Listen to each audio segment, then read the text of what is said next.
mautusan yung anak nyo gumawa ng tanong, yan ang kanyang pag-asa sa buhay. Ako na. Okay.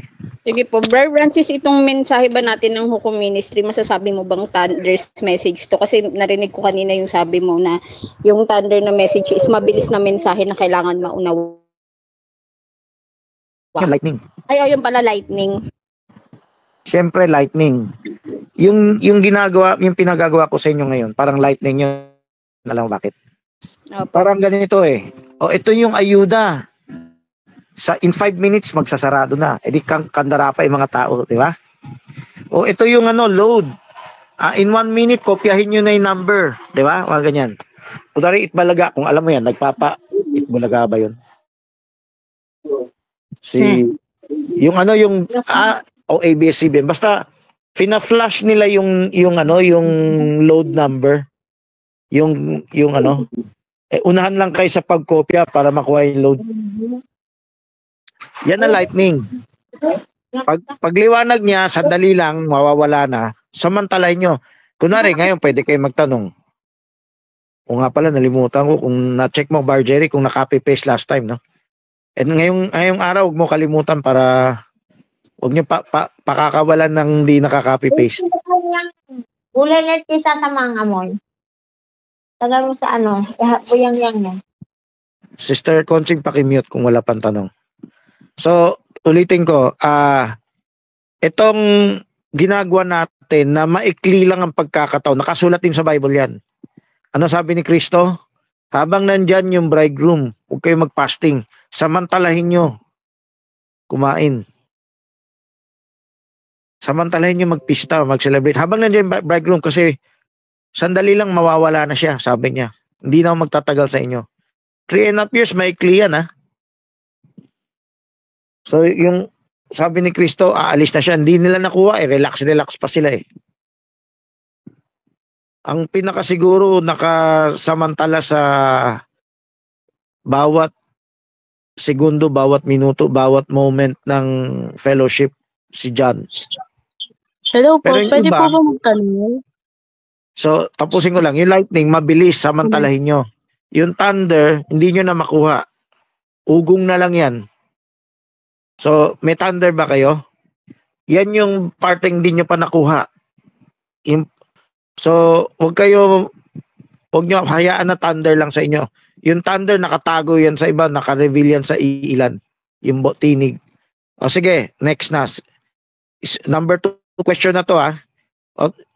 Sino nag-scribe? Lahat kailangan mag-scribe. Tapos i-comment tulad dati. PM mo na lang, Bargery, paalala, no? Bawat isa. Sabihin mo yung pangalan mo. Ako po si Kea Padrones. Pwede po magtanong, ano pong dalang mensahe ng Thunder? Lea Padrones? Kea po. Kea. Kanino anak ka? Kanino anak? Kay Jenny Bib po, kapatid ko po si Enoch Shoson. Kapatid mo si Enoch Shoson. O okay. Sige. Ang thunder, pagkatapos ng lightning, kasunod thunder. Scientific yan. Okay? Yung lightning, iinit, literal na kidlat, iinitin niya yung hangin. Pag nawala na yung kidlat, magkakaroon ng vacuum dun sa pinag-initan ng hangin. Babagsak yan sa vacuum. Pag bagsak niyan, yan yung ugong na marinig mo ng kulog, no? Yung ugong ng kulog, yan yung thunder, no? Yan ay katatapos lang ng lightning. So ito yung application ng thunder sa buhay natin. Pag hindi mo sinamantala habang nandyan na lightning, yan, parang pinabayaan mo. Parang thunder lang yan sa'yo. Parang wala ka maintindihan. Narinig mo thunder, hindi mo nakita yung lightning, hindi mo narinig yung tinig. Tulad ni Elijah, still small voice. Sino to? Hello. May nagsasalita eh. Hello. Ayun, kung akala ko may mag-follow up tanong. Yan ang thunder. ang thunder, tuloy kay Tanong Bulong ha. Baka Tanong Bulong narinig ko. O Zoe, mga iba, kayo na magpaalalahanan kung mahal niyo yung mga kapatiran. Tanong Bulong. Ano po yung mensahe niya po? Mensahe. Sa panahon po natin. Ang mensahe ng thunder, yan ang nakatagong mensahe sa thunder na hindi alam ng iba. May kinalaman sa yung rapturing faith. So ang mensahe na magbibigay siya ng rapturing faith, bawat kapanuhunan, yan yung tinatawag na message of the hour. At yung ano yung kailangan mong gawin sa message of the hour, yung pagkaberean dun. Pag siyang pagkaberean, yung pagsisi mo sa kamangmangan, no? Hindi mo makukuha yung message of the hour kung hindi ka magkaroon ng berean repentance. So bawat panahon, pag sinayang bawat panahon, every church age, may berean repentance. Kahit anong klase ang message of the hour nila. O anong klaseng progressive message meron sila. Pag ang puso mo nagsisisi, pag naging berean ka, sasagapin mo lahat ng kaya mong masagap. So ang tanda na ikaw ay may berean tatak ng Espiritu Santo. Gusto mo masagap lahat ng pahayag ng Diyos. Lahat ng pahayag ng Diyos. So yan yung kaya yan ang tatak mo, selyo mo. Yan din ang rapturing faith mo. So sa turo ng level 1 dati kay Jackson Gunn, ang rapturing faith ay sa rapture lang maririnig. Sa rapture lang matatanggap. Hindi, buhay pa tayo. Hello. Nawala ba yung boses ko? Hello. Narinig pa ba ako? Opo, narinig ka po. Okay, narinig ko kasi yung tunog na nawawala ko yung signal eh. Okay, so nakuha nyo, no? Ang rapturing, ang thunder sa atin, kung nakurinig mo yung tinig, nakita mo yung kidlat, rapturing faith mo yun. Kasi sasamantalahin mo, gusto mo sunggaban yun. Hindi ka na maghintay ng ibang pagkakataon. Ngayon, daming pagkakataon bigay ng Diyos sa atin, no? Binabali, wala lang. Nandiyan ba si Barlito? Pag preach mo bukas, sabihin mo yan. Hindi nyo sinasamantala, nandito na. O parang andyan na si Kristo, walang pakialam yung mga sacerdote ni Herod. Walang pakialam. Samantalay nyo, yung wise men sinamantala. Di ba? Paano naman po malalaman kung may rapturing faith yung isang tao? Makikita mo kung may pagkaberean siya eh. Tuloy-tuloy. Hanggang lumago siya eh. Kahit lumago ka na, kailan tuloy-tuloy ang pagkaberean. Meron tao, berean pansamantala. Nagkumpara samantala. Kailan tuloy-tuloy yan? Makikita mo nagbago yung buhay ng tao. Parang pinakamahalaga sa kanya yung mensahe. Yung salita. Hindi siya katulad mga taong mundo ang kasiyahan panglupa. Ang kasiyahan na pinakamataas na kasiyahan niya yung panglangit. Mga panglangit na bagay. Siyempre, palalim ng palalim yun habang tumatagal. Kaya pag lumalim ka na sa pagkaberean, tatagos ka na sa LCM, PTA, Progressive Ministry. Yung hukom na yan, no? Ibig sabihin, lumalalim yung paglilingkod mo, lumalalim yung unawa mo, yung ugnayan mo sa Diyos, lumalalim. Yung relasyon mo sa Diyos, lumalalim. Nakikilala mo siya ng mas malalim. Mas lumalalim yung natatanggap mo mensahe sa Kanya, mas lumalalim yung pagkakilala mo sa Kanya. Yung paglilingkod mo, lalo kang nagkakaroon ng burden. Kasi, pag talaga nakita mo, siya, parang napakamanhid na hindi ka maawa sa ibang tao, no? Hindi ka maawa sa pamilya mo, pamilya ng ibang tao, o sa church, na umaasa sa rapture. Nawala yata yung share screen nyo. So tuloy lang ako, yung share screen ko hindi ko tinatanggal habang yung mga nagla-live, palakihin nyo yung share screen ko para at least may nakikita. Dapat yung tawag dyan, yung spoken, yung thumbnail, no? Kung meron lang akong screenshot dito. Anyway. O sige, sino pa yung... Yan yung pangalawang tanong. Madali pa lang ha. Sana na-describe nyo. Ano po yung Pag-refill. pagkaberean? Ang pagkaberean, naku, sana maraming nag-share sa yung kapatiran, no? Sana yung mga young people, naka-friend list ka na. I-add nyo ha. Ano, ulitin mo yung pangalan mo? Thea? Kaya po, Thea, ano? Kaya po. Kaya. O, add nyo si Kaya. Ano yung apelido mo ulit? Si Oson? Padrones. Padrones po. Siguro may asawa ka na kaya Padrones, no? Ay, hindi po. Middle name po yun ng mama ko. Ay, iba yung papa mo sa kay ano? Kay Hindi po. Hindi po. Dinadala ko lang po yung middle name ng mama ko. Parang Pakaira. No? Okay. Padrones and Pakaira. So, sana magka-close kayo para makasharing kayo. Add nyo yan, ha? Add nyo yan yung Padrones, ha? Okay. Ang pagkaberean, gusto ko sana ibang kapatiran sumagot. Ganito, ha? Sa ibang mamya, tuloy ang tanungan mo. Magtanong ka para masubukan sila may ka-sharing. Magkaroon man lang sila ng 2B, no? Ang pagkaberean, ibig sabihin, nagsisi ka sa kamangmangan. Di ba, meron tayo tinatawag na magsisi sa kasalanan. Narinig mo na ba yan? Hello? Opo. Saan church ka dumadalo ngayon? Wala? Kay Pastor Sakayan po. Okay. Ngayon, ano yung unawa mo kung narinig mo magsisi? Ano yung unawa mo pag narinig mo magbago? Okay. Opo. So pag sila yung magbago, kung dati masamang tao ka, magiging mabuting tao ka na. Tama? Tama po. Okay. Itong Berean repentance, malalim na pagbabago to.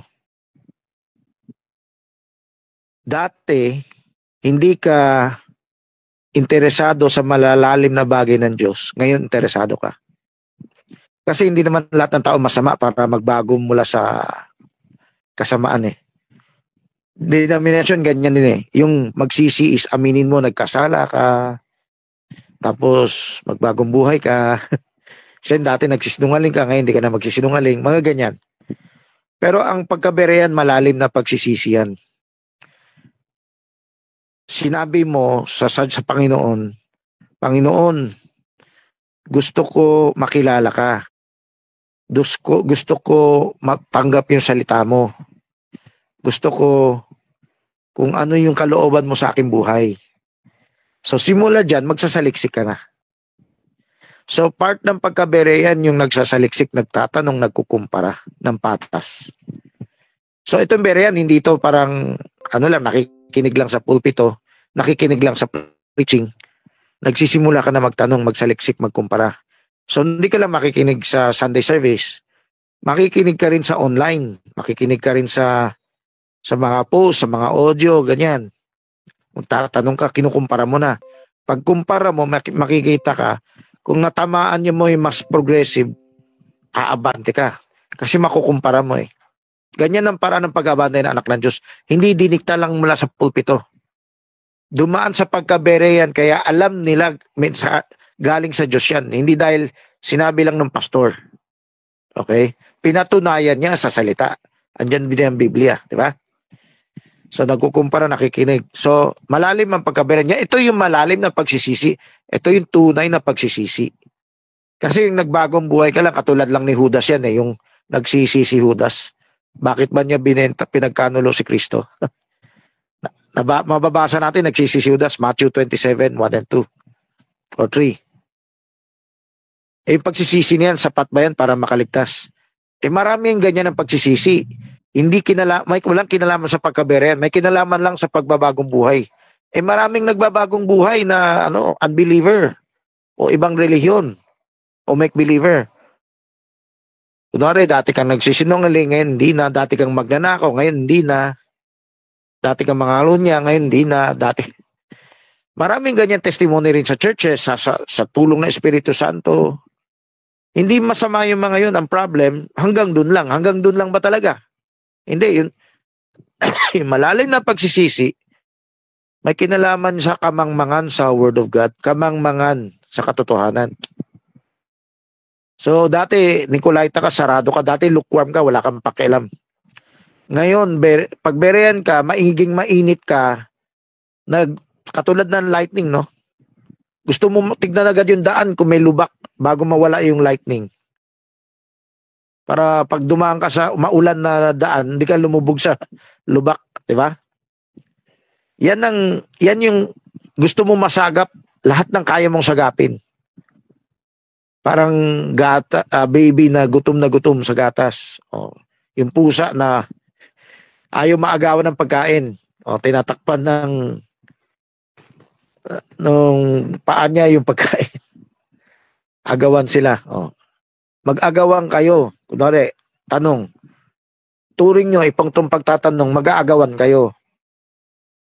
Ganyan yung ang dapat na yung may tatak, nagkaroon ng Berean repentance, nagbagong isip natin. May pagbabago sa isip, metanoia at change of mind. O sige, iba naman, no? Pwede tuloy-tuloy kayo magtanong, Sister Kay. Yung iba, magsabi lang. Yung share screen, tumulong kayo kasi parang nakita ko nawala na yung share screen ng iba. May matanong mo na yung tanong nyo ni Yeye. Marjorie, constantly check mo rin kung nag-tribe sila, okay? Anong klaseng pagbabago po yung pagka-Berean? Hello, Sister Kay ata. Hello? Ulitin mo yung tanong. Anong klaseng pagbabago po yung pagka-Berean? Dati, hindi ka nagtatanong. Attend, uwi. Ganyan lang. Ngayon, nagkaroon ka ng kauhawan. Gusto mo malaman yan. Pag inimbita ka, talagang gusto mo magkumpara. Si Jason Gabrola, hindi na pumasok. Oh. Hindi pa pumasok sa level na yan. Medyo natatakot siguro sa ibang paksa. So, ganito. Hindi ka natakot dito. Kumaga, gusto mo talaga pakinggan, kumpara. Ngayon, let's say baby ka pa. Hindi po pa kaya. Pero tinuturuan ka, unti-unti magpapaturo ka. Bilang Berean, may teachable spirit ka. Yan yung nagbago. Dati, medyo matigas ang ulo mo. Lika, anak, pabasa report na tayo. Ayoko. Busy ako. Oh. So, ayan, maganda. Ayan yung pinapakita, no? Berean repentance. So, salamat sa share screen. Kung sino man nagla-live, palakihin nyo yung na pinag-usapan, no? So, maganda yung mga tanong mo, sis. Sana ma-apply mo sa buhay mo. Ang tamang pagsisisi, hindi ka lang nagbumait. Ang tamang pagsisisi, nagkaroon ka ng kauhawan sa pagiging sa malalalim na bagay ng Diyos. 1 Corinthians 2:13 o 10, 11, 12, 13. At sa tamang paraan. Ano yung tamang paraan? Patas ka, makinig, patas ka magkumpara. Yung iba kasi, nagkaroon man ng kauhawan, ayaw makinig sa iba. Ang gusto lang pakinggan yung grupo nila. Hindi yan pagkaberean. Uhaw ka nga, pero kinulong ang isip mo. Ang pagkaberean, hindi kulong ang isip. Let's say baby ka pa, baguhan ka pa, hindi mo pa abot yung patas. Kung sino man nagtuturo sa'yo paano maging berean, gusto mo yan ganapin. Madali lang na mapatunayan kung tama yan na mali. So yung mga baby Christian pa dyan, yung hindi pa malalim, may teachable. Kunwari, kahit ibang denomination, nagturo sa'yo magpakabanal, maghaba ng palda, maghaba ng buhok, wag mag-makeup. Ngayon, kahit ibang church pa nagturo yun, dahil nakita mo sa Bible, may teachable spirit ka. Kahit pa Nicolaita ang iyong pastor, dahil baby Christian ka pa, kung alam mo naman, kaya mo nang patunayan na tama yung tinuturo niya, pansamantala, susubo mo muna yan. Ang Berean, pag lumalaki, hindi siya loyalty sa pastor. Ang loyalty niya nasa salita. So salamat sa pastor, kahit Nicolaita pa yung pastor, na natutunan niya yung bagay na yan. Natutunan niya yung bagay na yan. So, ang Berean na nagsisi sa kamangmangan, o sabihin natin, nagsisi ka sa pagka-Berean na pagsisisi sa kamangmangan, kahit yung pastor ay Nicolaita, pag may tama ka matutunan, baguhan ka eh. O, subo ka lang muna, subo. Later, kaya mo na salain dahil hindi ka na baby. Hindi ka na paslit, hindi ka na sanggol. Medyo lumalaki ka na, kaya mo na discern. Lumalalim na yung paksa na kinukumpara mo. Godhead, baptism, di ba? Itong sa hukom. Kunwari sa iba, wag na pilitin ng bata. Ito, dituro dito, pilitin ng bata. At sana yung ebidensya sa Biblia, kukumpara mo yan. No? Maaabot ka na sa level na yan pag tumagal. Ang tunay na bere yan, tunay nagsisi sa kamangmangan, lalago yan. Lalago yan. Hindi yan magtatagal na bansot o yung alam lang niya paulit-ulit. Yan. O sige. Yan yung paano mo malalaman. Okay? Sa mga nag-scribe, pwede nyo summarize yung tanong, no? O pwede isang pangalan, sunod-sunod yung tanong. Basta, huwag mo pakalon, Bargery, na kailangan makapi-paste bago maghiwalayan. Okay. O sige. Makipag-agawa kayo. Kung tuloy-tuloy yung ganyan spirit ni Kaya, makipag-sharing kay Kaya. Ang pinakamaganda, bukod sa akin bukod dito matanong mo rin ibang young people namin. Okay? Sige, bago JP, makipag-agawan kayo, lightning. Yung tanong ko po, ano po yung connection ng connect ng thunder sa rapturing faith? Yan yung titignan ng Diyos. Yan yung para justified ka, masanctify ka. Kasi kung tuloy-tuloy kang berean, may magbabago sa iyo. Magbabago yung panlasa mo, pananaw mo. Magbabago rin yung kilos mo. Magbabago yung interest mo. Sa mata ng Diyos, pwede kang i-rapture sa oras na yan. Spiritually, may rapture tayo. No? Pero, kunwari, dumating ang Diyos sa ngayong gabi, kasama ka. Di ba yung magnanakaw sinama? Today you will be with me in paradise. Ang dali-dali lang, sa puso nyo, mag-decide kayo, I have decided to follow Jesus, no turning back. Maraming pa yung people nagta-turn back. Kayo lang, sarili, work out your own salvation, no turning back. Kung kayo nanghina, patulong kayo sa ibang hukom, magpalakas kayo. Siyempre, maraming sumusuko dahil sa pagkaberen, dahil nagtampo, etc. Pero pagsubok yan Wag mo pahadlang sarili mo. Ang rapturing faith, kwalipikado ka na sa rapture. Para kang nagbayad ng insurance, hindi ka nakabing beses sa unang taon lang ng bayad mo, na aksidente ka o namatay ka.